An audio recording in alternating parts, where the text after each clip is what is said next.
is humiliating and demeaning. Having your car searched, being frisked, being asked about who you are and what you're doing in a particular neighborhood, all of these things are painful reminders that you're really a second-class citizen. The practice is called racial profiling, and a number of people at the ACLU's campaign announcement today said they have been victims. Raymond Marshall, president of the California State Bar, says a police officer followed him into his driveway late one evening and asked if he lived in the house. He then asked what I thought was the second question: could you tell me the address of where you've pulled into? I identified the address, the correct address, remarkably enough, and the officer then proceeds to simply thank me for cooperating, offer no reason for why we would trail. The ACLU contends stops of that nature exacerbate the often hostile relationship between police and minorities. The group says since it began a racial profiling hotline last year, it has received some 1,000 complaints from Californians who were stopped by police.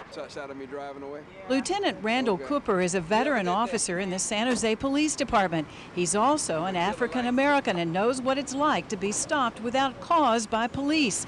Knows that to some officers, just driving while black is a crime. It could have been because I matched the description of someone that had been involved in a crime, or it could have been because I'm an African-American male who drives a Cadillac. It's called racial profiling. In Cooper's case, once he identified himself as a police officer, the officer who stopped him, this was not in San Jose, let him go. There's a belief that law enforcement, not specific to the city of San Jose, but law enforcement may be making car stops based on race and gender and dress. That is improper, and that is in many cases illegal. So today, San Jose's new police chief announced that his department will follow San Diego's lead as the second department in the country to voluntarily track the race and gender of every person on foot or in a car stopped by an officer in this city and the reason for the stop. That's about 120,000 a year, he says. Only about half of those result in a citation or arrest. I was in law school and driving with my family into Marin County. And Marin County is a relatively affluent and predominantly white community in the Bay Area.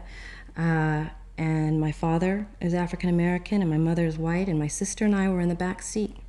And we were followed by a patrol car for several blocks, and my father kept looking nervously in the rearview mirror, knowing that the officer was looking for an excuse to pull him over, and he was concentrating and trying to drive perfectly. And sure enough, the lights went on and we were pulled over. And the officer came up to my father's window and asked him whether he knew the passengers in the car. And he said, well, yes, of course I know the passengers in the car. Well, you know, they're riding with me of their own free will.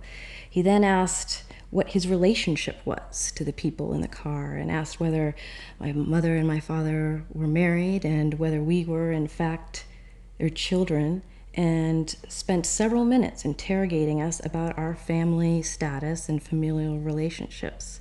And then finally let us go without a ticket or citation of any kind. And that is certainly not the only stop that I've experienced that has been race-related, but it's probably the one that I will always remember.